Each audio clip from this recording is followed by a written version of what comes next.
Buenas tardes o días a todos y a todas y gracias por asistir y participar en este proyecto de los Filocafés Online, donde se busca compartir, charlar y debatir sobre temas varios de la filosofía. Antes de comenzar, quiero agradecer a todas las personas que hacen posible este proyecto de los Filocafés y de Argefilo, que hoy seguimos al pie del cañón. Es gracias a todos ustedes, vosotros, vosotras, quienes comparten, contribuyen y apoyan este espacio. Por lo tanto, su compromiso, el compromiso impulsa nuestro crecimiento, ¿no? Y juntos pues seguimos creando, fomentando el pensamiento, el diálogo respetuoso y el conocimiento compartido. Así que nada, muchas gracias por esta parte. Y nada, me presento. Esta que os está hablando, que bueno, que algunos ya me conocéis, pero para los que no, soy Esther Guirao, humanista y editora de la página Argefilo, junto a Miguel Ángel Mozún, cuyo propósito es crear un proyecto abierto, respetuoso y solidario sobre todo aquello que nos hace ser más humanos, el pensamiento crítico y racional, de la mejor manera, dejándonos llevar por el viento del logo. Y en el Filocafé de hoy nos acompaña Cristian Giambrone, o Giambrone, profesor de filosofía, interesado en cuestiones socioeconómicas y políticas, especialmente en la desigualdad estructural de la economía de mercado, autor y editor de Pensar Liberado, un espacio de formación y divulgación filosófica que busca estimular el pensamiento crítico y reflexivo en torno a cuestiones sociales, políticas, antropológicas y científicas, ya sea a través de cursos, lo que tiene actualmente en activo, de formación o redes sociales. Así que nada, muchas gracias, Cristian, por acompañarnos en esta tarde o mañana de domingo desde Colombia. Es todo un placer para nosotros. Como siempre, hago una pequeña introducción sobre el tema. Hoy, la libertad se presenta como un derecho fundamental, libertad de elección, de consumo, de pensamiento. Sin embargo, ¿qué significa realmente ser libres? En la sociedad neoliberal, la libertad se confunde con la capacidad de elegir entre opciones preestablecidas, sin cuestionar quién las diseña o bajo qué condiciones surgen. Como advirtió Jean Bourdieu, hemos pasado de una sociedad de producción a una sociedad de simulación, donde la libertad se convierte en una ilusión gestionada por el sistema. ¿Elegimos lo que queremos o simplemente seguimos caminos ya trazados? ¿Somos sujetos autónomos o meros engranajes dentro de una maquinaria que regula nuestros deseos y acciones? Spinoza nos diría, los hombres creen que son libres porque tienen conciencia de sus acciones, pero no saben las causas por las cuales son determinados. El neoliberalismo no es solo un modelo económico, sino una forma de organizar la vida, de definir qué significa ser un individuo y de establecer las reglas del juego en la sociedad. Más allá de la economía, opera como un régimen de producción de subjetividad, moldeando la manera en que nos percibimos a nosotros mismos y a los demás. No solo influye en lo que compramos o donde trabajamos, sino en cómo pensamos, sentimos y valoramos nuestra existencia, como plantea Byung-Chul Han. El neoliberalismo no explota a los individuos desde fuera, sino que los lleva a autoexplotarse en nombre de la libertad. Nos promete autonomía y realización personal, pero a través de mecanismos que nos llevan a una constante autoevaluación, competencia y rendimiento. ¿Hasta qué punto nuestros deseos, aspiraciones y formas de vida son realmente propios? Si el sistema nos empuja a ser emprendedores de nosotros mismos, a mejorar constantemente nuestra productividad y a responsabilizarnos individualmente del éxito o del fracaso, ¿no estamos ante un nuevo tipo de dominación disfrazada de libertad? Como señala Foucault, tal vez el problema hoy en día no sea descubrir lo que somos, sino rechazar lo que somos. ¿Es posible pensar fuera de esta lógica? ¿Qué alternativas tenemos para reconstruir nuestra subjetividad en otros términos? El Filocafé de hoy es una invitación a reflexionar sobre el neoliberalismo y la construcción del sujeto, elección o imposición. Muchas gracias y te doy la palabra, Cristian. Muy bien, bueno, muchas gracias por la invitación, Esther, también Miguel, que sé que estás detrás del proyecto de Argefilo y de estos filocafés. Bueno, gracias a todos también por estar, por participar. Bueno, gracias nuevamente por esta invitación, por gestar este espacio, por participar a los que están. de oyentes y obviamente después seguramente van a tener un rato para intervenir, para hacer preguntas, para hacer aportes, cuestionamientos también, obviamente. Esto es un tema de alguna manera que ya está, el tema del neoliberalismo es un tema que está instalado como debate público, es un tema que está instalado incluso en el sentido común y en lo que dijera, por ejemplo, David Harvey en Breve Historia del Neoliberalismo, o muchas veces se lo pueden haber escuchado a Noam Chomsky, la idea de la construcción del consentimiento, ¿no? La manufactura del consentimiento, que en eso se especializa y se ha especializado muchísimo el neoliberalismo a lo largo de la historia. Es decir, lo que Foucault llamaba y lo que vos bien nombrabas, Esther, como la construcción de la subjetividad, ¿no es cierto?, a través de las distintas tecnologías del yo para producir esa subjetividad, que luego después podemos profundizarlo y podemos desarrollarlo un poquito más, ¿no es cierto? Entonces, yo en este breve ratito, que creo que tengo apenas unos minutitos como para decir algunas palabras iniciales, luego vos me vas conduciendo, Esther, yo me dejo llevar. Me parecía interesante lo que decías en la introducción, ¿no es cierto? La primera cuestión es volver, como estamos en un espacio de filosofía, un espacio que problematiza, un espacio que viene a crear problemas, o sea, la filosofía es una disciplina por momentos muy, justamente, ¿no? Muy disciplinaria, muy rigurosa, muy técnica, muy puntillosa, pero también es un espacio o es una disciplina que se acerca muchísimo al arte, muchísimas veces, ¿no? Y es el arte de preguntar, el arte de problematizar, el arte de preguntarnos si no es que no hay un problema allí donde pensamos que no hay ningún problema, ¿no es cierto? Aquello que ya se ha naturalizado, ¿no? Recordando que lo que se naturaliza, sobre todo en el mundo humano, no necesariamente es algo natural, sino que es algo que fue naturalizado. Es una artificialidad o un artificio que se lo toma como natural sí, y encima lo natural pensándolo desde un punto de vista esencialista, metafísico, que entiende que las cosas naturales siempre fueron así, siempre van a seguir siendo así y son como una especie de patrón que nos dicta el comportamiento fijo, ¿no? Como si la naturaleza no tuviera sus procesos evolutivos, ¿no es cierto? Bueno, entonces la idea es, volviendo a la introducción, que me parecía que era importante recalcar algunos puntos sobre eso, es volver a preguntarnos sobre qué libertad estamos hablando, qué libertad se nos propone o se nos promueve hoy desde la cosmovisión ideológica, filosófica, teórica del neoliberalismo, ¿sí? Muy probablemente, o por lo menos aquí vamos a sostener, o yo quisiera sostener la tesis de que la libertad que se nos propone ya es una libertad solapadamente diseñada con un conjunto de opciones preestablecidas, ¿no? Y esta idea de la simulación que vos también traías acá, ¿no? Simular que somos libres, porque simplemente tenemos una góndola, como si fuese en un supermercado, ¿no? Una góndola llena de opciones entre las cuales podemos elegir, ¿sí? O se nos incita. Yo diría, incluso el poder lo que logra hacer es eso lo dice mucho Deleuze, explicando la filosofía del poder de Foucault, que el poder, entre otras de las cosas, incita. El poder hoy no entra dentro de esa lógica bruta, de esa lógica tosca, podríamos decir, del suplicio que existía antes, ¿no? Que eso lo explica mucho Foucault en Vigilar y Castigar. No, ya no necesita más del suplicio, salvo cuando pierde el poder y ahí aparece la represión, por ejemplo, ¿no es cierto? Y la persecución a través de los aparatos estatales que tienen el monopolio de la fuerza. Pero mientras no se pierda el poder, porque eso también lo decía mucho Hannah Arendt, ¿no?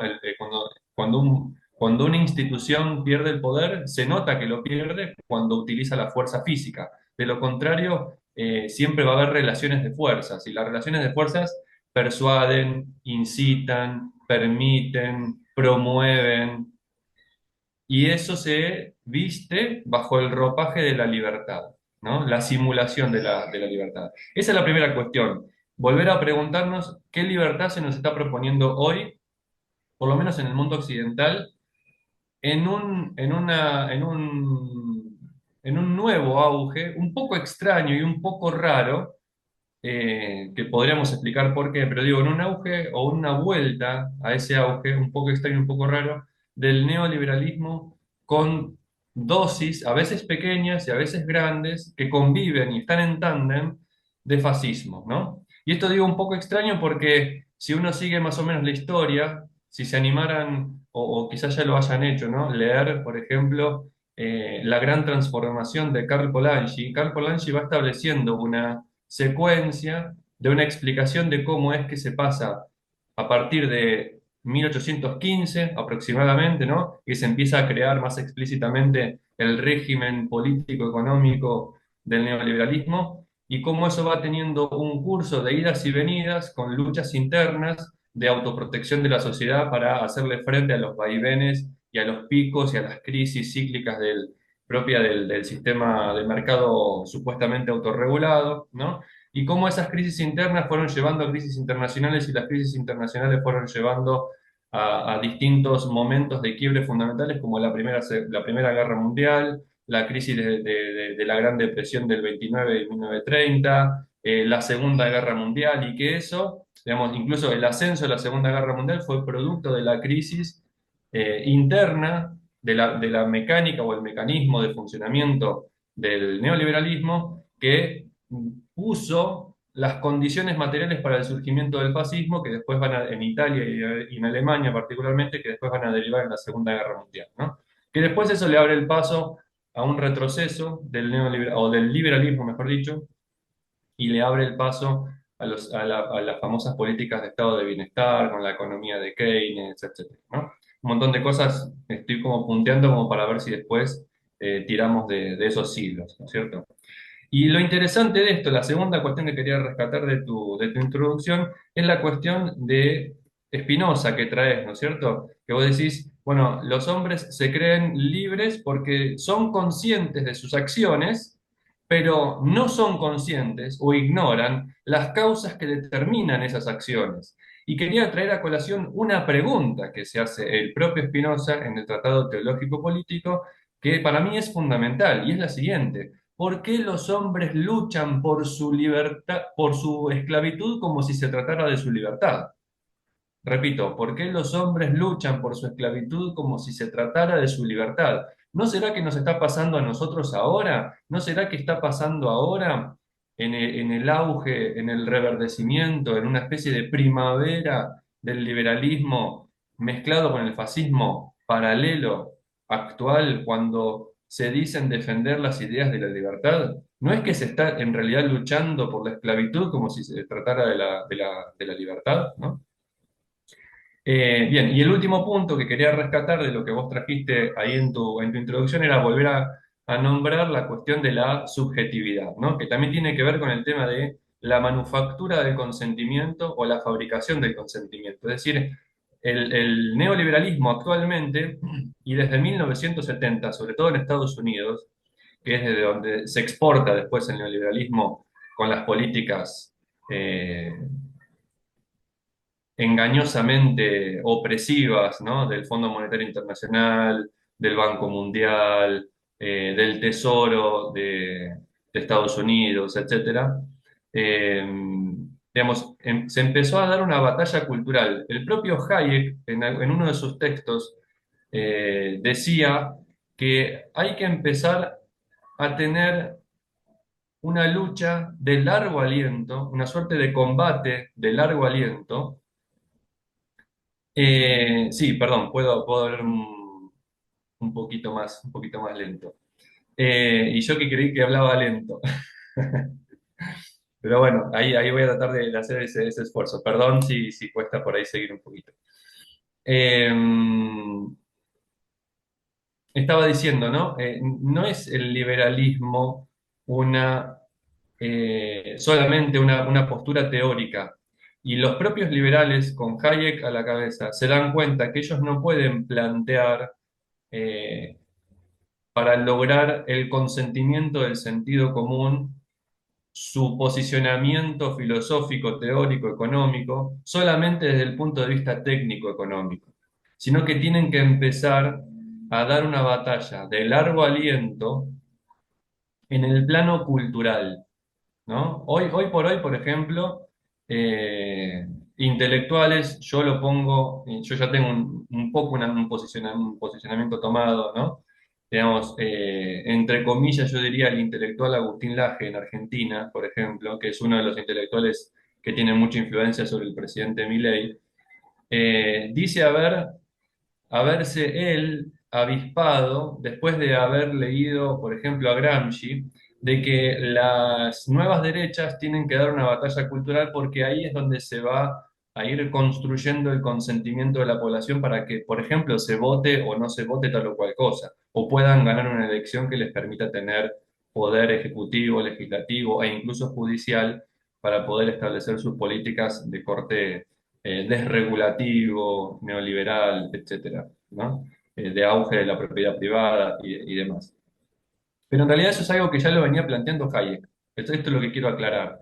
Y Hayek se daba cuenta de eso, de que no se puede discutir solamente en el plano teórico económico porque muy poca gente entiende fuertemente de economía en el sentido técnico, ¿no? Y que hay que tratar de llegarle a la subjetividad del sentido común de las personas en general, de las personas que madrugan, digamos, ¿no? Todos los días a las 6 de la mañana para ir a trabajar y que afectan y que se ven afectados directamente por tal o cual política económica y demás. Entonces, habría que dar una lucha de largo aliento. Y esa lucha de largo aliento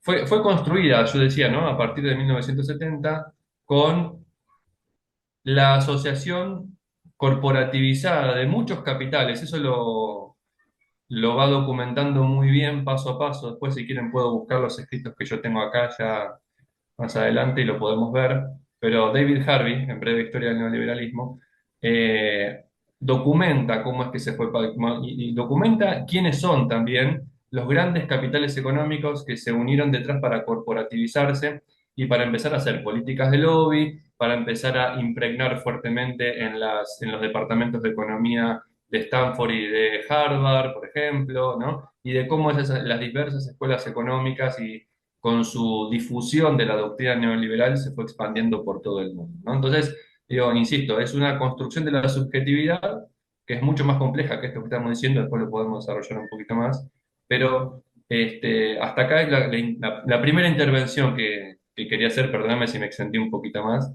y perdonen si hablé un poco rápido, es que me sentía un poco apurado por el tiempo y quería aprovecharlo, pero podemos volver sobre eso cuantas veces quieran, ¿no? Gracias, Esther, gracias, Miguel, gracias a todos. Muchas gracias, Cristian. Se abre aquí varias puertas, ¿no? Con los aportes que has mencionado. No sé si alguien quiere empezar comentando algo a lo que decía Cristian.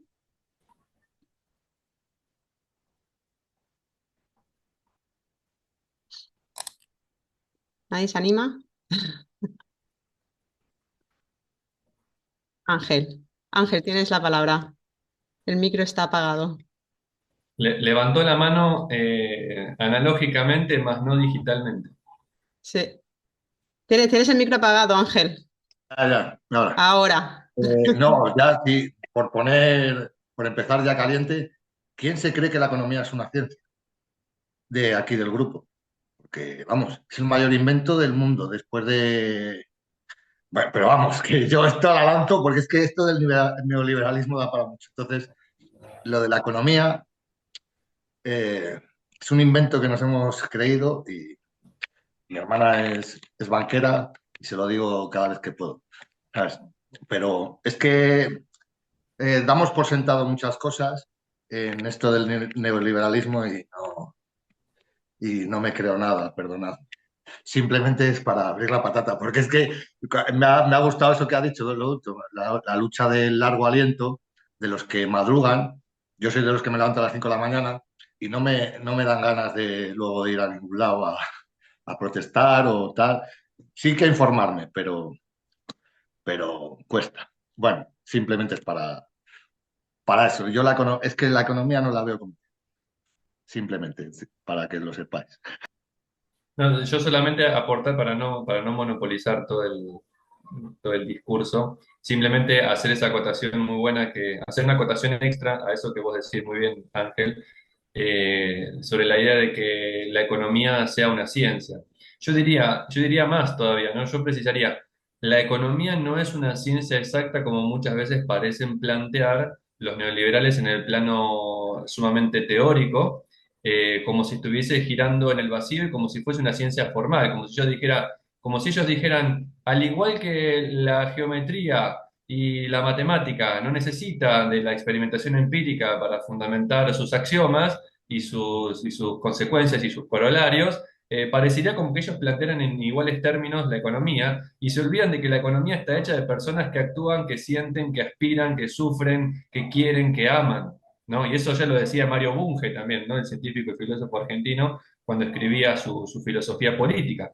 ¿No? Entonces yo diría, la economía no es una ciencia formal, la economía no es una ciencia exacta, la economía es una ciencia humana, la economía es una ciencia social y por lo tanto no puede ser exacta. No nos podemos solamente regir por lo que nos permita o no pensar, por ejemplo, el mecanismo de oferta y demanda como si estuviese funcionando fríamente, ¿no? Y descarnadamente, olvidándonos que funciona sobre seres humanos, ¿no? Que a veces no se pueden bancar los ciclos económicos y que necesitan otras medidas políticas, no económicas, de protección social y de seguridad de su propia vida y de su propia existencia, ¿no? Simplemente eso.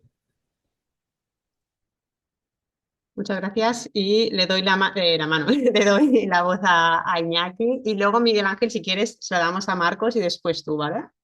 Venga, Iñaki, tienes la voz cantante. El micro. Sí, buenas tardes desde Barcelona. Me parece muy interesante esto y me parece interesante también fijarse o que nos fijemos en una cosa. Evidentemente no es una ciencia, como tampoco lo es la filosofía. Son disciplinas que tienen elementos, digamos, estructurados y valiosos, pero no construyen un conocimiento definitivo. Es un proceso. Vale. Dicho esto, me parece que una de las trampas, y esto ya lo han señalado muchos, ¿no? Una de las trampas son los nombres. Y el nombre de neoliberalismo, que tiene mala fama, tiene mala prensa actualmente, pero el liberalismo sí que la tiene buena. Entonces queda una connotación ahí. La libertad parece que está bien, ¿no? Entonces la libertad es buena, la libertad es lo máximo, la libertad es la aspiración del ser humano. Yo pienso que no, y me explicaré, si no ahora, que no da tiempo, durante varias intervenciones o más adelante, o no me explicaré. La esencia del ser humano es la comunidad, es vivir en común, no es hacer lo que yo quiero. En todo caso, habríamos de definir qué es la libertad, ¿no? Entonces, a partir de aquí, y ahí nos viene la primera trampa, y es que nos ponen unas palabras a unos conceptos que parecen lo máximo y nos venden esto como si fuera, o nos vendemos a nosotros mismos, toda esta construcción que hacemos, ¿no? Nadie es inocente, yo tampoco, ¿no? Entonces, lo que sí que me parece es que eh, esta idea de libertad que está basada evidentemente en la construcción del sujeto, esta idea del sujeto yo soy, el yo soy, que es casi de las primeras palabras de nuestra cultura, desde la Biblia, de yo soy el que soy, el yo soy es la gran trampa. En otras culturas no existe, es nosotros somos. Y está muy, es muy conocido ahora pues esta postura de ciertas comunidades africanas, ¿no? Del Ubuntu, etcétera, etcétera. Es el somos lo importante. Y nosotros hemos puesto el énfasis en el occidente, por hablar rápidamente, en el norte, etcétera, etcétera, pero lo hemos comprado todos, en la libertad y en el yo. Y aquí está una de las trampas.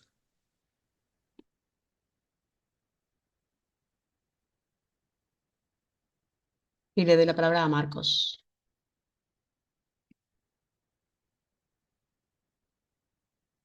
Hola, eh, buenos días a todos o buenas tardes. Saludos desde acá de Costa Rica. Bueno, primero que todo, muchas gracias a Cristian por la primera intervención que hace, que bueno, yo me anoté como 7 cosas para decir. Yo creo que sobre esto que menciona Cristian, me hace reflexionar acerca de el problema que tenemos con la libertad y la relación con la libertad.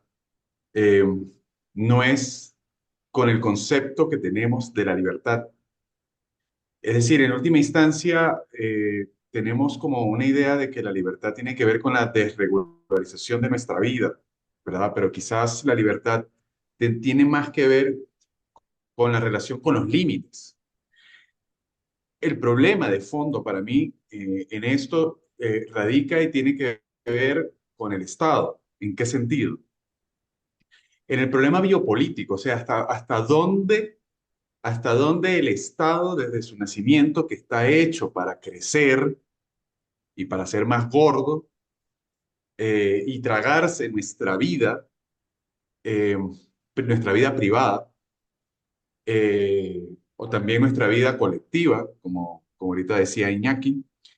Ahí hay un problema eh, fundamental, que es que si el problema de mi libertad radica en el problema económico, entonces, digamos, el problema sería como la acumulación de dinero. Si el problema de la libertad radica en un problema moral, la moral se desprende de la normalización producto de las leyes de cada país. Por eso es que la moral digamos, hay una cierta moral occidental, pero hay una cierta moral local de cada país. Entonces, digamos, y la forma en que está hecha, la forma en que está hecho el poder judicial desde el poder legislativo no nos permite no tener una producción de normas o de un poder normalizante de la sociedad. Es decir, ¿qué es lo que quiero decir con todo esto? Y disculpen un poco el lenguaje técnico de Foucault. ¿Qué es lo que quiero decir con todo esto? Que el problema de la libertad tenemos que verlo desde la relación que puedo tener con el límite.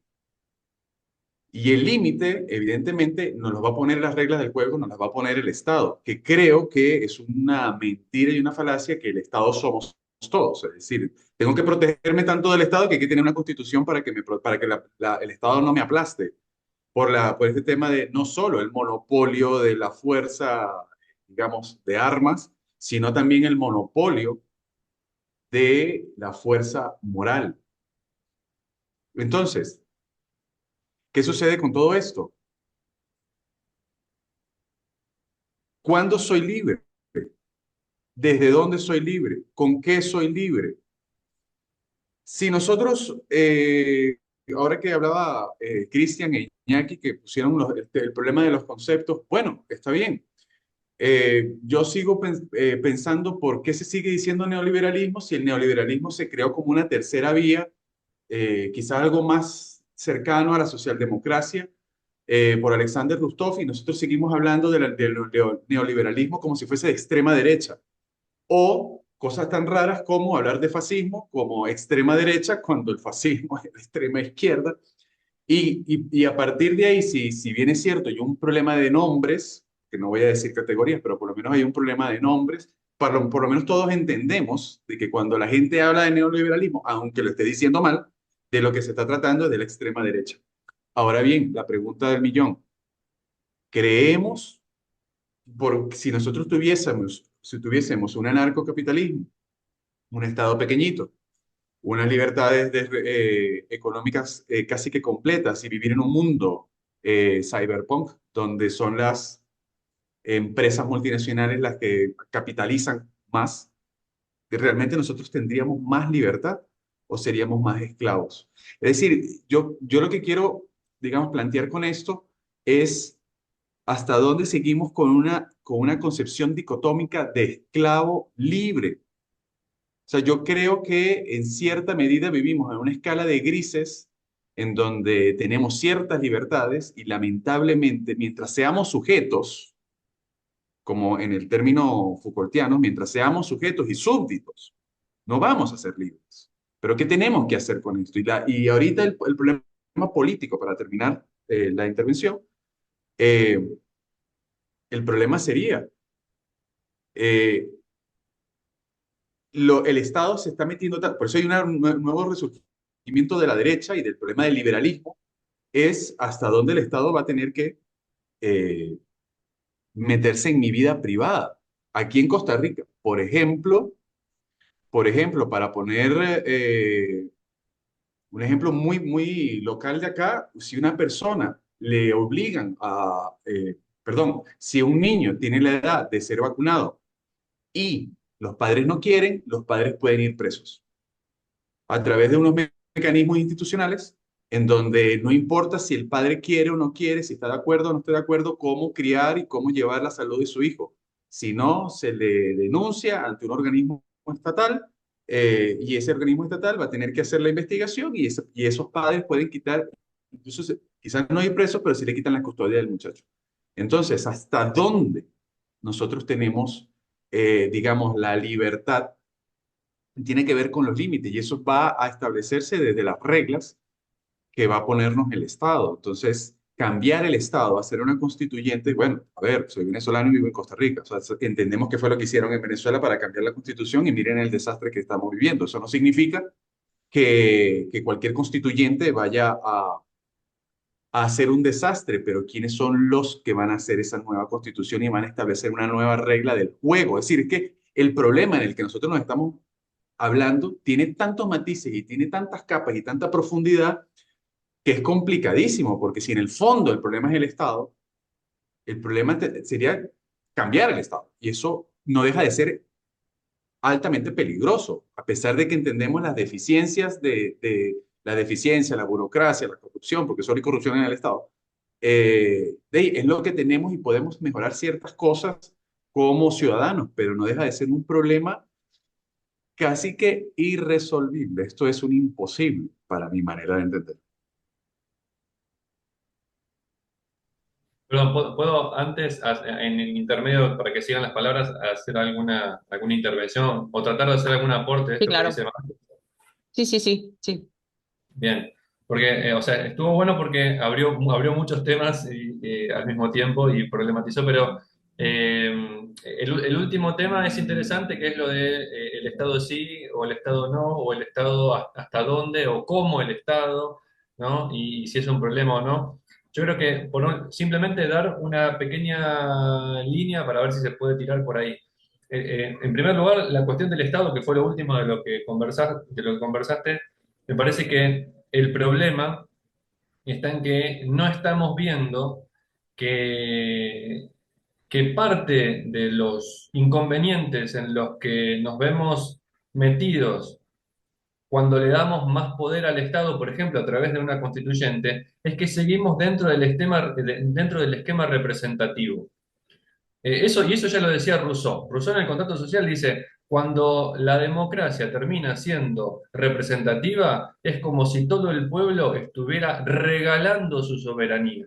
Y es el origen de su ruina. Entonces, no nos estamos animando a pensar en las sociedades complejas, modernas y cosmopolitas gigantes en las que hoy vivimos, porque más allá de las metrópolis europeas u occidentales típicas, no sé, Caracas, Lima, Bogotá, Buenos Aires, no dejan, que son de Latinoamérica, no dejan de ser grandes metrópolis, ¿no? Y grandes urbes con unas dinámicas muy complejas. Pero no nos estamos animando a pensar cómo en esas dinámicas complejas podemos lograr formas de participación democrática más directa, ¿sí? Y deliberativa también. Entonces, a lo mejor la cuestión está por ahí, porque cambiemos todo, pero volvemos a delegar. Y ya sabemos lo que hace un hombre normal, un hombre ordinario, como decía Eric Fromm, ¿no? El gran problema es que le damos poderes extraordinarios a hombres ordinarios. Y no fiscalizamos, no controlamos y esperamos que obre bien. Esa es la primera cuestión, ¿no? La otra cuestión, ahí ya dejé como una línea para ver si podemos pensar por ahí. El otro aspecto es cuando vos decías, bueno, la diferencia entre neoliberalismo o liberalismo, si, bueno, qué es de izquierda, qué es de derecha, si el fascismo es de izquierda o es de derecha. Por un lado, yo quiero decir, el neoliberalismo, yo diría, es una continuación del liberalismo, ¿sí? El liberalismo también podemos ver que tiene diversas ramas. Existe el liberalismo político, que el liberalismo político clásico es el famoso utilitarismo de Stuart Mill, el famoso utilitarismo de Bentham, pero después tenemos el liberalismo económico también, ¿no es cierto? Que ahí está Ricardo, Smith, etcétera, ¿no? Y yo diría, incluso también lo podríamos meter dentro de la misma bolsa, aunque con algunas diferencias, el propio capital de Marx, porque sigue los criterios, por ejemplo, la teoría del valor trabajo lo asume ya como dado y es parte de la economía política clásica, ¿no? Entonces, eso hay que distinguirlo. Pero la gran diferencia entre el liberalismo y neoliberalismo son distintos cambios agregados, críticas y avances teóricos. Por ejemplo, el liberalismo clásico creía en la competencia perfecta. El neoliberalismo va a criticar la competencia perfecta y va a terminar reconociendo que el mercado no es perfecto. Pero en todo caso hay que dejar que se regule solo. El liberalismo clásico decía, hay que gobernar, eso lo explica Foucault en Biopolítica, en el nacimiento de la biopolítica. El liberalismo clásico decía, hay que gobernar a causa del mercado, es decir, hay que dejar hacer laissez-faire y cuando ocurran eventualmente ciertas distorsiones o algunos errores, hay que hacer política. Por ejemplo, sancionar leyes antimonopolio, por ejemplo, ¿no? Pero eso es gobernar a causa del mercado. El neoliberalismo dice que, además de gobernar a causa del mercado, hay que gobernar para el mercado y entre esas cosas, para crear nuevos mercados. Por ejemplo, toda la presión que se está estableciendo hoy, por ejemplo, con algunos divulgadores, yo diría así genéricamente neoliberales, como por ejemplo Ancho Bastos, que en España lo deben conocer, o Juan Ramón Rayo, por ejemplo, que defienden, promueven e intentan impulsar, por ejemplo, que se abra el mercado de alquiler de vientres a nivel internacional. Eso es crear un mercado y el Estado tiene que intervenir para crear ese mercado, por ejemplo, ¿no? Entonces, gobernar para el mercado, ¿sí? Y otra gran diferencia entre el liberalismo clásico y el neoliberalismo es que el liberalismo clásico no contemplaba o se regía mayormente por ejemplo, para la cuestión de los precios, por la teoría del valor de utilidad más la teoría del valor trabajo. La teoría del valor trabajo era el tiempo socialmente necesario que se requería para producir una mercancía y eso nos daba los criterios para la formación de precios. Mientras que el neoliberalismo eso no lo descarta, pero le suma la teoría del valor subjetivo, es decir, una cosa vale por lo que vos estás dispuesto a pagar o por el mercado está dispuesto a pagar. ¿Sí? El problema es que después ese estar dispuesto a pagar, detrás de todo eso hay una gran batalla solapada para conquistar las subjetividades con, por ejemplo, la destinación de más de 900 mil millones de dólares en todo el mundo a nivel anual para estrategias de marketing, publicidad, y eso sumado a las investigaciones del departamento o el laboratorio de investigación de tecnología persuasiva de Stanford, que están desarrollando tecnologías para influir en el pensamiento y la cosmovisión subjetiva de las personas respecto del mundo, de lo que quieren, de lo que desean. ¿Sí? Entonces ahí tenemos una cuestión. Entonces yo creo que sí que cabe hablar de neoliberalismo o de nuevo liberalismo, que incluso von Mises en los libros de Liberalismus y Socialismo, habla de un nuevo liberalismo. Y el concepto neoliberalismo surge en el coloquio Walter Lippmann, que fue crucial en el surgimiento del neoliberalismo, ¿no? La otra cuestión y la última que digo es con respecto a lo del fascismo, ¿no? El fascismo, yo diría, se puede vincular mucho con la derecha liberal, ¿sí? Porque recordemos, en el liberalismo incluso hay corrientes de izquierda y hay corrientes de derecha. Normalmente los liberales de izquierda son los liberales políticos, como por ejemplo John Rawls con teoría de la justicia, esos son más como de izquierda, que de hecho John Rawls en teoría de la justicia critica, por ejemplo, la meritocracia, es neocontractualista, recupera muchas ideas de Rousseau, etcétera, ¿no? Que Rousseau inspira la Revolución Francesa, bueno, en fin, hay toda una cuestión ahí, ¿no? Y va más por lo social, va más por la justicia social, inclusive, ¿no? Algo que a los libertarios hoy les parece aberrante, ¿no? En boca del propio presidente Milei, por ejemplo, ¿no? Pero sin embargo, digo, hay una derecha liberal, y esa derecha liberal se codea muchas veces con características fascistas. Entonces yo, por un lado, aclarar, el fascismo fue un movimiento que, entre otras cosas, dentro de sus programas políticos, estaba explícito un combate contra toda forma de comunismo, sobre todo el comunismo soviético, ¿no? Entonces ahí lo podríamos poner más del lado de la derecha, antisocialista genéricamente hablando, aunque socialismo y comunismo no son exactamente lo mismo, ¿no? Después lo podemos ver cuáles son más las diferencias.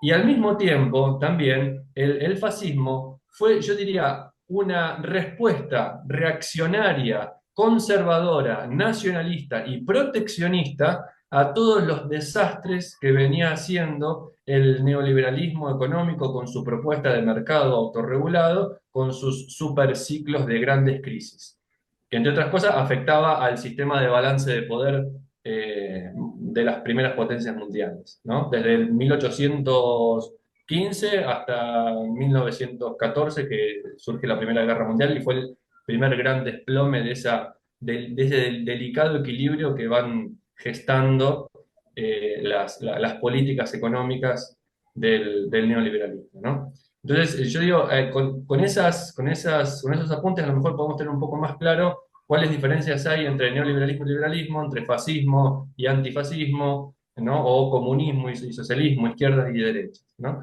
Y por último, para cerrar, y ahora sí, yo digo, por ejemplo, el liberalismo o neoliberalismo actual en Estados Unidos se está codeando mucho con el fascismo. ¿Por qué? Porque dicen, somos liberales en lo económico y en lo tecnológico, pero conservadores, y ahí está la cuota fascista, y para eso utilizan el monopolio de la fuerza del Estado y de las leyes y de las guerras arancelarias, como está haciendo Trump, ¿no?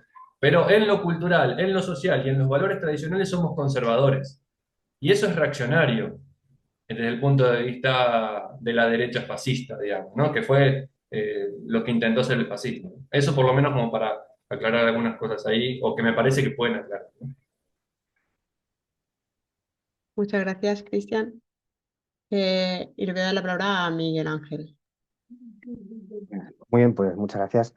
Pues muy interesante, ¿no? Y la verdad es que se están diciendo muchas cosas y cada cual pues muy interesante. Además, yo creo que es un diálogo, un filocafé interesante, ¿no? Para poder participar y expresar ideas porque nos toca a todos, ¿no? En ese sentido, esta forma social, ¿no? Yo empezaría un poco, he cogido varias ideas de lo que vais diciendo y por establecer también diálogo, ¿no? Empezaría diciendo, hablando de lo que decía Iñaki del comunitarismo, ¿no?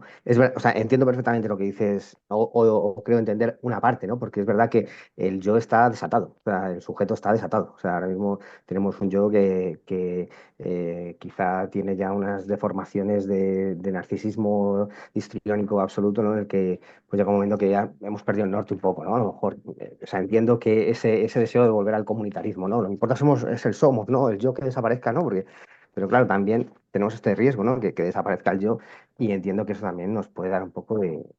También, o sea, no creo que sea la solución.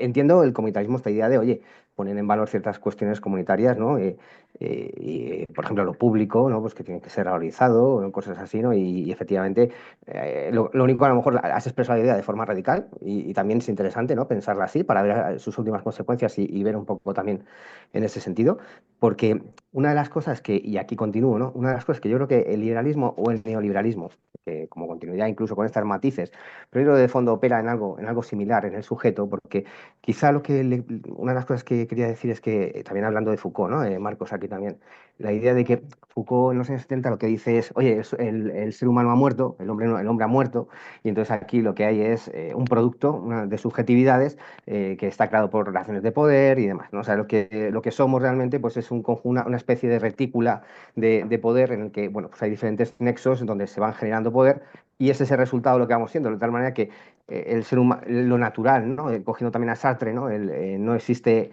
la necesidad sino la libertad, ¿no? Y aquí tenemos que estar continuamente eligiendo y en ese elegir es donde se meten las redes, donde no sabemos muy bien, estamos siendo manipulados de alguna manera, ¿no? En esas fuerzas de poder, en esas luchas de poder en el que se va generando, ¿no? Pero sí que es verdad que una de las cosas que quizá tenemos que decir es que el liberalismo sabe o se da cuenta de que una cosa es construir subjetividades y otra cosa es construir sujetos. Una cosa es un sujeto que no es del todo subjetividad, o sea, hay que ponerle una subjetividad a un sujeto.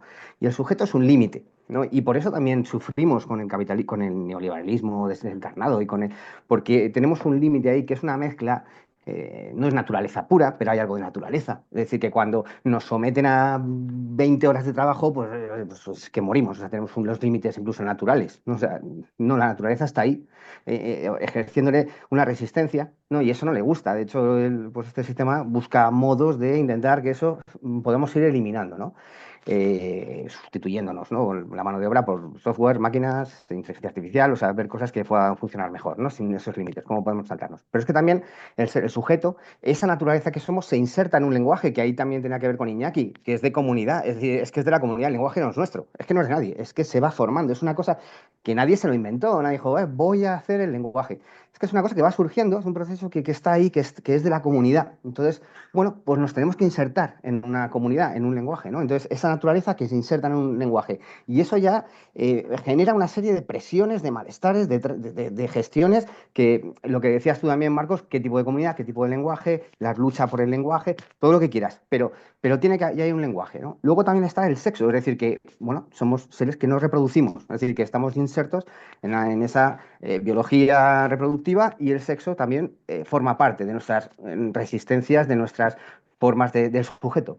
Y luego estaría la muerte, que además somos conscientes que vamos a morir. O sea, son como cuatro grandes ejes, ¿no? Grandes bloques, que lo que hace es que eso es como el límite, ¿no? Es como lo que tenemos. ¿Qué sucede? Que el liberalismo, así como a lo mejor otros sistemas que hayan podido existir, lo que ha metido es zarpa ahí, ¿no? Y ha conseguido encontrar una cosa que es el goce, ¿no? El placer, el goce.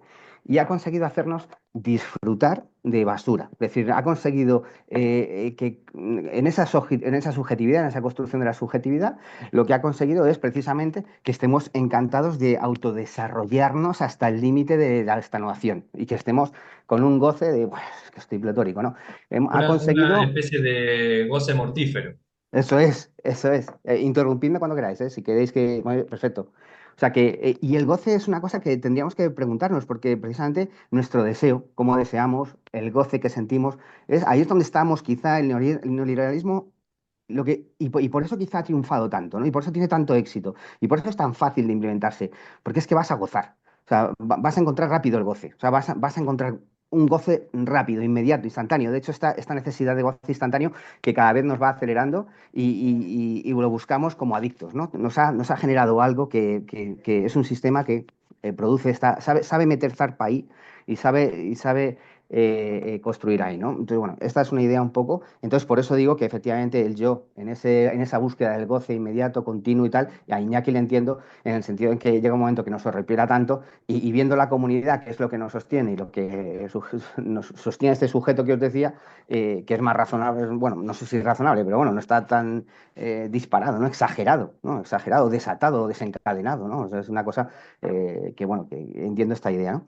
Y luego, por otro lado, sí también, ya yendo un poco más a la parte del neoliberalismo, sí que, bueno, leyendo a Hayek y todo esto, yo entiendo también que, claro, o sea, cuando vimos el fascismo, cuando vimos el comunismo, cuando vimos los totalitarismos, el Estado, lo social, lo que tiene que ver con una idea de justicia, que la sociedad, que desde de arriba abajo se impone, ¿no? De forma totalitaria, que se totaliza, eh, asusta. O sea, la verdad es que esto nos dejó impresionados, ¿no? Y atar al Estado, ponerle todas las cadenas posibles a los totalitarismos, hizo que también de alguna manera se abriese mangancha a la libertad, ¿no? A lo que es esta idea de libertad. ¿Qué sucede? Que efectivamente los neoliberales entienden que la economía, el mercado, como decís, al no tener a nadie que lo dirija, eh, genera unas, genera unas situaciones, genera unas cuestiones que los neoliberales dicen no son injustas, porque es que nadie mete mano, son decepcionantes, se pueden decir de otra manera. Son cosas que no nos gustan, a lo mejor nos gustan menos, nos gustan más, habría a quien menos, pero no es una cuestión de justicia, ¿no? Pero ¿qué pasa? Y aquí, efectivamente, que lo social, eso que entendíamos con lo social, o esa justicia social, como Rawls que decías, ¿no? Pues la igualdad de oportunidades, la desigualdad económica, que no sea una brutalidad, ¿no? Que no haya gente que no tenga nada y otra gente que tenga todo, ¿no? O sea, estas desigualdades que va generando precisamente en esos desajustes y ajustes y desajustes y ajustes de esta mano invisible, pues claro, hay muchos marginados, expulsados, gente que no, aplastada, explotados, que van sintiendo pues una carga de frustración, de resentimiento, de decepción y aquí ya hilando y acabando, estos vientos, estos cantos de sirena, neopopulistas de derecha, neofascistas, autoritaristas, de recuperar ciertos privilegios, de volver a que tú vas a estar, a que yo te voy a dar, pues el neoliberalismo le encaja bien cierta asociación con ellos, aunque el neoliberalismo ha sido el que ha destruido lo social, estas fuerzas antidemocráticas lo llenan en estas personas que necesitan. Y ha habido una unión bueno, una buena sintonía, ¿no? Es como que el neoliberalismo no se casa con nadie. Vamos. Y ante esta moral tradicional, estos neocons, esto alt-right, ¿no? Esta alternativa de derecha, estos nuevos movimientos, esta ilustración oscura, ¿no? Estos libertarios, todos estos movimientos, ¿no? Antifeministas, incluso, todo aquello que propone una proposición de lo social, de la justicia, de los social justice warriors, de los ¿cómo eran los Black Matters, ¿no? Black Lives Matter, no recuerdo la expresión, ¿no? Pero bueno, que las vidas negras Black importan, ¿no? Lives Matter. Black Lives Matter. Todas estas iniciativas, que efectivamente las podemos ver con cierta recelo y también de forma crítica, pero que son intentos de ocupar lo social y aplicar justicia, aplicar un criterio de justicia, esto todo va generando en esas personas, hombre blanco, heterosexual, tal, se va generando una falta de privilegio que ya están aplastados económicamente por lo neoliberal, que van intentando vincularse a estas derechas, a estas formas de conservadurismos y quizá estos Trump, Milley, pues van apareciendo, ¿no? En este momento, ¿no? Bueno, es un fracaso efectivamente quizá de la izquierda y un triunfo de una buena visión, como decía, quizá pues decías de Laje, ¿no? Pues cómo han sido hábiles también con la materia cultural, cómo han sido hábiles con ciertas ideas y cómo han ido colocando ciertos discursos, buscando cierto público, ciertos resentimientos, esa búsqueda de ese goce estimular les pareció y aquí va a haber el Brexit simplemente. Vuelve a tomar el control, ¿no? O sea, take back control, ¿no? O sea, es como recupera el control que hemos perdido, ¿no? Frente a la Unión Europea, frente a nosotros somos británicos, volvemos otra vez a crecer, cuando realmente ha sido pésimo, ¿no? Económicamente ha sido para ellos incluso nefasto, ¿no? Entonces, bueno, pues puede que esté sucediendo esto. Entonces, dejo dos análisis. Uno, el sujeto, la construcción del sujeto y cómo el capitalismo con el goce va buscando. Y por otro lado, el neoliberalismo y esta unión al alt-right, ¿no? Estos neofascismos, que tampoco es un fascismo, es que tampoco no es un fascismo tan puro, no es tan...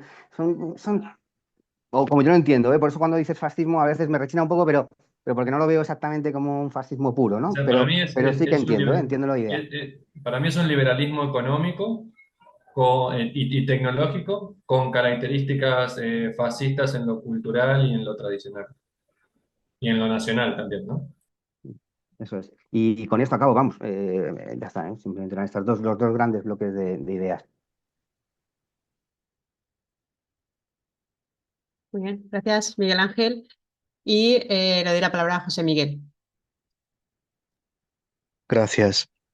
Quería pedir la palabra para hacer una pregunta, ya sea a Giambrone o a cualquiera de los intervinientes que están en en el evento de hoy. Aunque antes de eso quería decir algo. Millones de personas, prácticamente la mitad de la población mundial, vive sumida en la más absoluta pobreza. Entonces, las retóricas que justifican lo neoliberal, la verdad es que me dan bastante dolor de cabeza, ¿no? Habitualmente, porque esas millones de personas no gozan para nada de las consecuencias del neoliberalismo, de sus horrores, de sus barbaridades y de su violencia. Hay una frase que Carlos Marx pronunció en el año 1847 que decía exactamente esto, que creo que es lo que está ocurriendo actualmente. Decía, la barbarie reaparece, pero ahora engendrada en el propio seno de la civilización y forma parte integrante de ella. Bien, ahora hay muchos economistas, intelectuales, profesores universitarios, gente acomodada de todo rango y de toda condición, acomodada, muy acomodada, que utilizan una retórica supuestamente civilizatoria para justificar el horror del neoliberalismo. Y la pregunta que quería hacer a Giambrone y a cualquiera de los intervinientes, para que sigan tirando de esa idea, es la siguiente. Giambrone dijo en la presentación que el neoliberalismo o el capitalismo salvaje han renunciado explícitamente a la represión física, a la represión militar o a la violencia y están utilizando otro tipo de estrategias para imponer su ideario perverso, ¿no? Pero yo ahí tengo una duda y la duda que tengo es, por ejemplo, dos datos. En España, desde donde yo les hablo, fíjense, hay un 21% de pobreza infantil.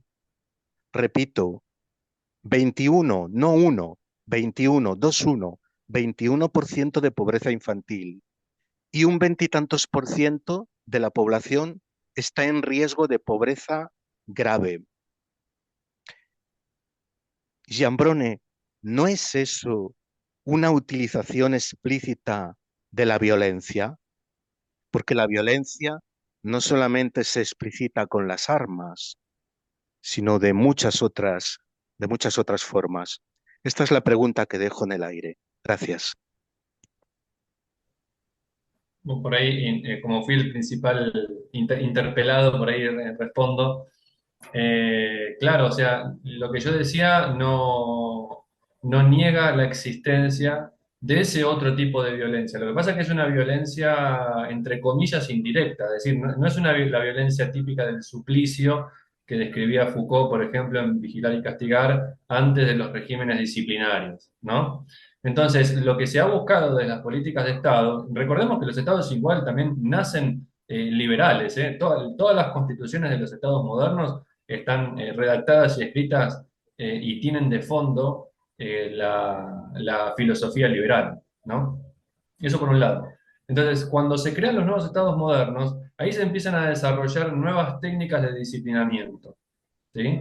O nuevas técnicas de dominación y control social que después deriva en lo que se llama la biopolítica, es decir, la administración de la vida en masa, ¿no? Pero para poder administrar la vida en masa hace falta desarrollar las tecnologías de disciplinamiento, ¿sí? Que entre otras cosas es la extrapolación de la estructura panóptica de Bentham a todas las instituciones de encierro que dice Foucault, digamos, ¿no? Que son la escuela, el manicomio, el hospital, la cárcel, etcétera, ¿no? Entonces ahí en esos espacios de encierro lo que se hace es identificar, particularizar, distribuir en tiempo y espacio a los individuos para que vayan introyectando, ¿sí?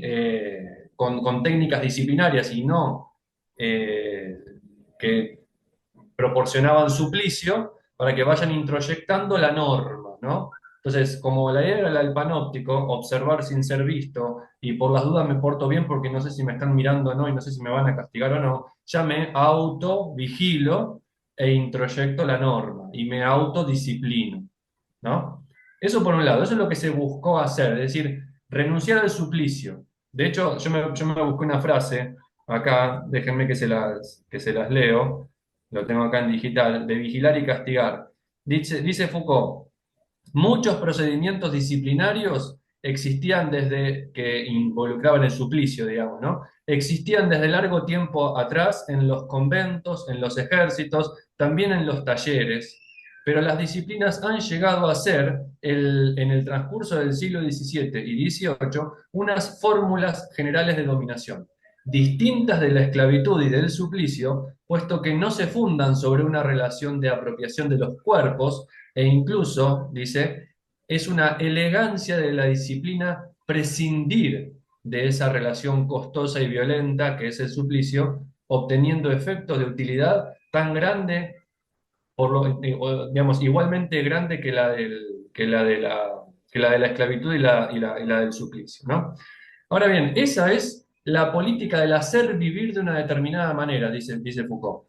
Pero esa política es una única moneda que tiene dos caras, la cara del hacer vivir de una determinada manera y tiene una contracara, que es la del dejar morir, es decir, hacer vivir o dejar morir. Se hace vivir a los que se puede hacer vivir de esa manera, con la gestión de la vida de la biopolítica, y los que no, que lo que entran dentro de la pobreza, los marginados sociales, los que están fuera del sistema, son los que se dejan morir. Y claro que es una forma de violencia, pero no es la misma violencia directa de la del suplicio antiguo o la de, en casos extremos, la de la represión y la violencia estatal a través del uso monopólico de la fuerza. Entonces yo diría que es eso, ¿no? Es hacer vivir y en todo caso dejar morir a los que no se pueda disciplinar. Y esos que vos ves que son esos porcentajes de pobres son los que no se pueden hacer disciplinar. Cuando eso crece mucho, bueno, es el caldo de cultivo para que venga el fascismo, más o menos ponga, entre comillas, en orden la cosa y otra vez pueda volverse a poner en práctica la política anterior, ¿no? Así que esa sería como mi respuesta al respecto. Muchas gracias, Cristian. Y te doy la palabra a Urco. Voy a leer, antes de darte la palabra, perdona, Urco, voy a leer así por encima, por el chat. Bueno, no sé si leerlo o porque se ha comentado varias cosas y lo acabo de ver y ahora que estaban comentando en el chat. Pero bueno, voy a hacer simplemente mencionar esto último que ha dicho JF, que dice, para mí el problema de la relación entre el neoliberalismo y la extrema derecha actual radical, imagino, radica precisamente en el sujeto que el neoliberalismo crea mediante su técnica gubernamental, el egoísta racional. Un sujeto en búsqueda constante de la satisfacción de sus propias apetencias, con independencia de las necesidades del de al lado. No aceptará nunca ceder poder, ceder soberanía. En ese sentido, optará por aquellas opciones políticas que le garanticen el mantenimiento de un sistema que, precisamente, les garantiza esos privilegios. Esas opciones son las de extrema derecha. Bien, muchas gracias y ahora le doy la palabra a Urco. Venga, Vale. Urco, entonces, Sí, todo yo voy a tuyo. ser muy escueto. Yo solamente voy a invitar a alguien que todos la hemos abandonado, nos hemos olvidado de ella, que es la responsabilidad. Porque mucha libertad, pero ¿qué uso voy a hacer de la libertad? ¿Voy a saber aplicar mi libertad? ¿Para qué quiero tanta libertad? Y yo creo que había que invitar a esta tertulia a la responsabilidad, que es la que nos va a ayudar a ser más libres o a hacer mejor uso de la libertad. Solamente eso. Interesante lo que dice Urco, porque de hecho podemos tirar de ahí con la ayuda y el auxilio de Jean-Paul Sartre, digamos, ¿no? Porque él, en toda su primera etapa de desarrollo existencialista, estaba centrada, en todos sus primeros escritos, centrado en el desarrollo de la libertad individual, incluso a costa de infligir sufrimientos en la gente que está alrededor, ¿no? Y en la última etapa más madura de su filosofía, no renuncia a la libertad individual, pero dice siempre tiene que estar acompañada de la responsabilidad. Por eso él dice, no es solamente, en su etapa final, él dice solamente, no es que hay un para sí, él habla del para sí, sino que hay un con otros, que es lo que él llama como Mitsein, que lo toma de Heidegger, ¿no? Junto con Simone de Beauvoir, sino que también hay un para otro, es decir, un para sí, un con otros y un para otros. Y ahí llama a la responsabilidad, ¿no? Simplemente eso. Muchas gracias y tiene la palabra Miguel Ángel, de nuevo. Muchas gracias. Quería participar precisamente para rematar una idea que también ha comentado José Miguel y que me parece muy, muy interesante, ¿no? Sobre ese goce que efectivamente, ¿no? Aquí quizá una de las cosas curiosas que sucede cuando alguien saca una foto de la comida que está comiendo en un restaurante y la pone en su red social, él va a gozar de su comida, ¿no? Pero hay una cosa que se llama, o que lo están llamando los psicoanalistas, o por ejemplo Sisek habla de ello, que es el plus de goce, ¿no? Que es, o sea, yo no gozo tanto con comer, lo que gozo es con que tú sientas que esto es gozoso. Es decir, el goce o el placer es una cosa extraña, que no sé si es que hemos perdido un poco la confianza en nuestro propio goce, O que ese plus de goce es que además de gozarlo, necesito que haya un reconocimiento del goce que yo estoy teniendo, ¿no? Y esto es curioso, es un fenómeno curioso. Desconozco muy bien cómo opera o en qué profundidad, ¿no? Pero si lo pensamos, sería ese plus de goce que esta sociedad nos permite exhibir nuestro goce, pero necesitando que el otro desee nuestro goce, ¿no? Es decir, que nuestro goce pasa a través del otro para volvernos todavía más gozoso, ¿no? Es como ese plus de goce que hay, ¿no? Y es una cosa también antes se llamaba envidia, o también se puede decir que la envidia puede estar muy vinculado a esto, ¿no? El que se quiere generar envidia, ¿no? No solamente ya el envidioso que desea lo que el otro tiene, ¿no? Porque lo considera que porque el otro lo tenga ya es más gozoso que lo que él tiene, ¿no? Es una cosa también una perversión. Pero el que quiere generar envidia, ¿no? Es que quiere que el otro desee lo que él tiene y eso es un plus de goce, ¿no? A eso me refiero, ¿no? Y en esta sociedad, eso, por ejemplo, es una cosa que opera a sus anchas. Es decir, es una cosa que nos ha caído bien, ¿no? Cae bien al sujeto o lo que sea, o no sé, porque lo que digo, ¿no? Que nuestra forma de operar, nuestro foro interno, pues el goce nos hace adicto, quizás sea adicción al final, y no seamos más que una sociedad adicta, ¿no?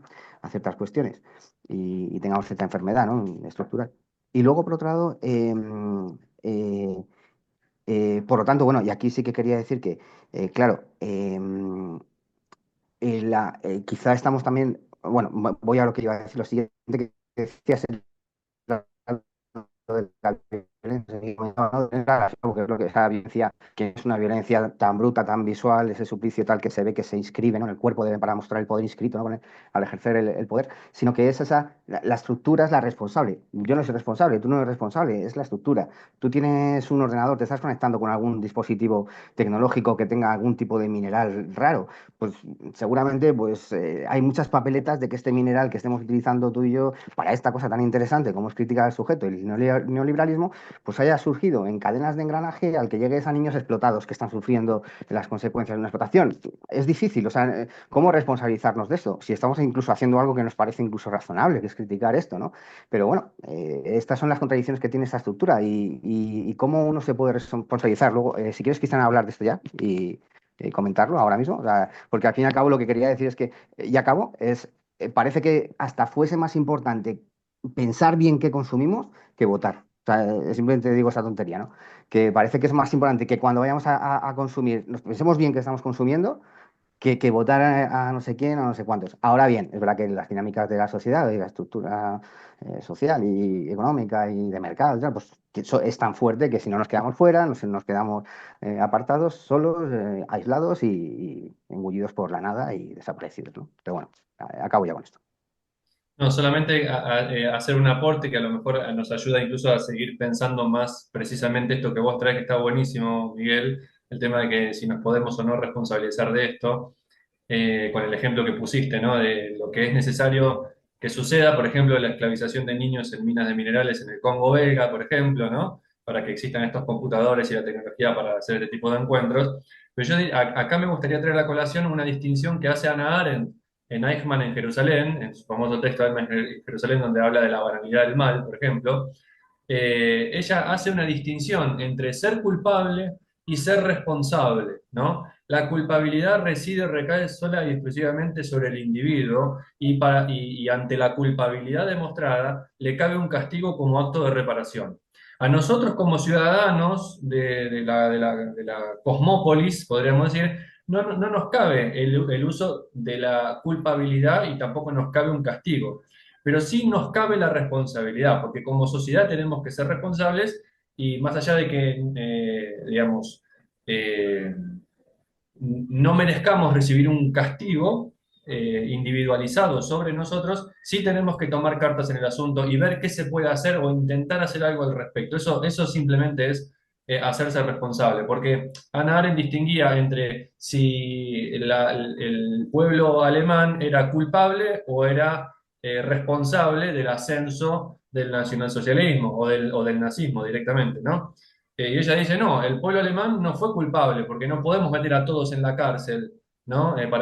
Para aplicarles un castigo. Pero sí el pueblo tiene que históricamente, culturalmente, educativamente y desde su propio sistema de gobierno político hacerse responsable. Y en parte de hacerse responsable es sancionar las leyes con respecto a esa historia pasada que tuvieron y, no sé, implementar políticas educativas para gestar momentos de conciencia social al respecto y demás. Y como nosotros como ciudadanos del mundo, en todo caso, y los alemanes como ciudadanos de Alemania en su momento, han tenido que y deben reclamar que surjan ese tipo de actos históricos de reparación y prevención. Eso implica hacerse responsable. Nosotros tenemos que hacernos responsables de eso. Es decir, seguir usando esto porque son los medios que disponemos, pero al mismo tiempo denunciar el modo en el cual estos instrumentos y esos aparatos son construidos sin hacerle o sin permitirle el juego al chantaje moral de aquellos que dicen, criticar la explotación de los niños en el Congo belga para, digamos, extraer esos minerales, pero estás usando la computadora o estás usando un iPhone y sos zurdo. No, ese chantaje moral no tenemos que permitirlo, digamos, ¿no? Eso. Bueno, muchas gracias. Y ya para cerrar, Iñaki, voy a leer aquí lo que dice Islali. Antes, si me permites, Iñaki. Buen recordatorio de la responsabilidad, que tal parece es el elemento muy bien manipulado por el discurso y las políticas de corte neoliberal para que cada uno se haga responsable de sus éxitos y fracasos sin considerar su contexto. De manera que aquel que es pobre y decide emprender su propio negocio o taller asume responsablemente sus pérdidas. Tengo dos familiares que creyendo en este discurso perdieron capitales modestos por emprender. Emprender entre comillas, negocios solos ante un clima de crimen organizado que les ahorca económicamente al haberles pedido dinero que no alcanzaron a reunir ni un Estado débil que no los protege contra estos criminales. No es el caso de todo México, pero sí lo es en puntos lejanos de las ciudades, bien cuidadas, entre comillas, por la policía. Gracias, Islali.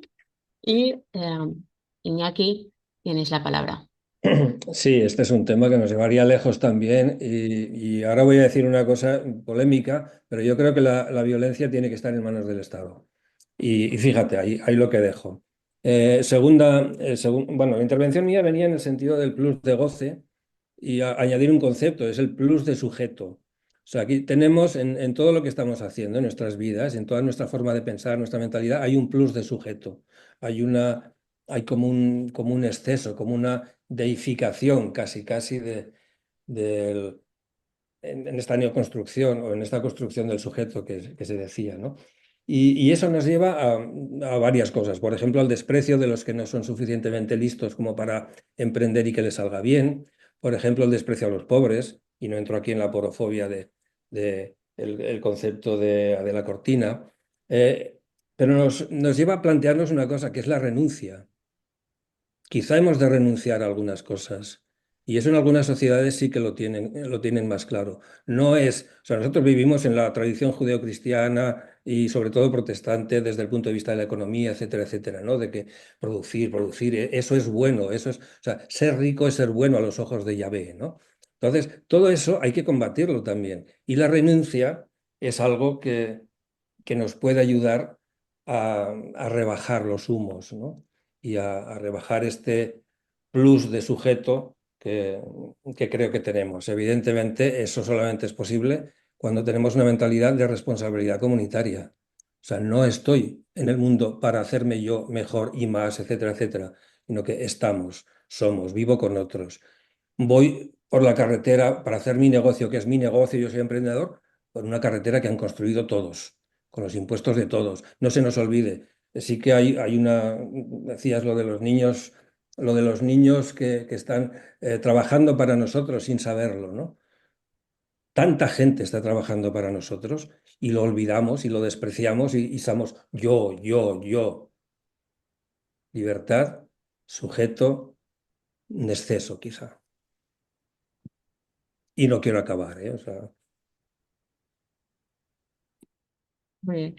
Muchas gracias, Iñaki. Mira, estaba preparando la conclusión, pero creo que voy a borrar todo y podemos concluir con tu aportación. Bueno, lo dicho, no sé si Cristian, ¿quieres comentar algo de lo que ya se ha dicho o alguna idea para concluir tú también? Si no, ya pues cerramos. No, simplemente compartirles y expresarles que estoy muy contento de haber participado en este espacio, de haberme encontrado con ustedes, de haber conversado, de haber intercambiado. Me encantó la dinámica, me encantó cómo lo llevaron.